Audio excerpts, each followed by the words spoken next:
looking back on it, is there anything you would have done differently when building that agency in terms of like preparing to sell it? Yeah, so about halfway through my time with Hell's Creative, I read this book that truly changed my life.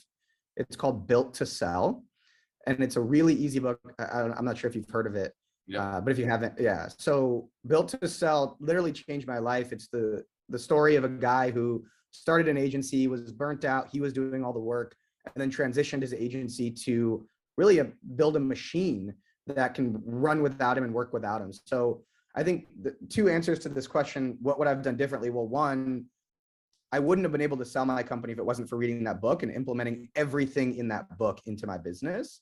And then two, once I built the machine, everything was running pretty smoothly. I'd get new clients in, I'd hand them off to the right person. That person would have their checklist to follow.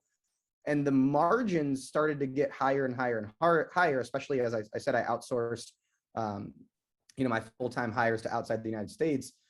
And then the money just, as weird as this sounds, like just started to pile up.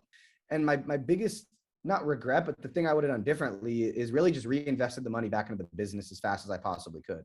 Mm-hmm. Even if I didn't sell any later than when I sold the business, if I had taken, every time I had more than enough money to pay myself for my basic lifestyle and put all that money back into the business, I would have probably made 5 to 10x more on the acquisition price. And on this, if I reinvested the money back in. So that's the thing I would have done differently is, I think there's like this, and forgive me if I'm rambling or if I'm going all over the place, but I think there's a point in every agency where you're doing all the business yourself, you're bringing it in, you're servicing the business, and then you start hiring people and you remove yourself from the business. Once that happens, you really need to shift into the highest gear possible and just start reinvesting all that money back into the business, because you'll get a higher exit multiple if you're growing 50%, 100%, 200% year over year. Mm-hmm. And so literally just like reinvesting all that money back into the business as quickly as possible, hiring more people, running more ads to get more clients, investing in software, building the tools, hiring consultants to help you smooth line or streamline your process, make it even smoother. I would have reinvested all that back into the business. It would have helped us grow, and that investment would have compounded over time.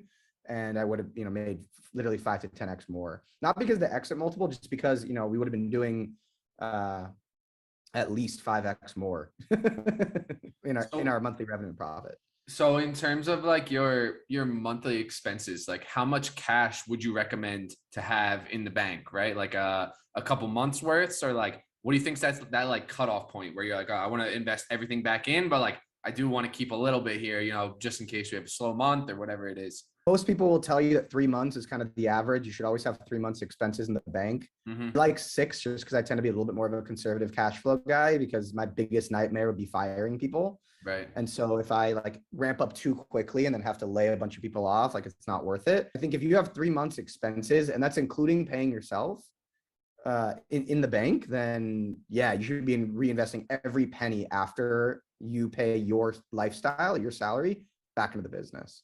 I love it. And immediately, like, don't wait, just immediately. And so when you went through that process, right, you exited the business. What was that like for you? Was there like a little like mini retirement period of now like, oh, what am I doing now? Or like, what did that feel like? Going from just grinding for a while, building this thing up, and then it's like, boom, like, it's gone. It's no longer yours. What was that process like? I've talked to a handful of other people who have sold businesses, and it's never like, oh, okay, the next day I'm going to take a yacht, around Miami or like do whatever. For most people, actually, it's significantly more work the next few weeks after the acquisition happens, because you have to work on integrating your team into the acquirer's team, the brand, the system, the process. And one of our key talent, one of our key employees left, like decided not to come with us. And so it ended up being a lot more work for the whole team the few months after we got acquired. Mm-hmm. The other reason it was a lot more work for us in the first few months is because normally when you get acquired, especially with an agency, they require the founder to stay on for 2 or 3 years. A really big reason why I chose to sell to the agency that acquired us was they only required me to stick around for 6 months. And so I basically packed 2 or 3 years worth of integrating in systems and training my team to be okay with it and everything else into 6 months.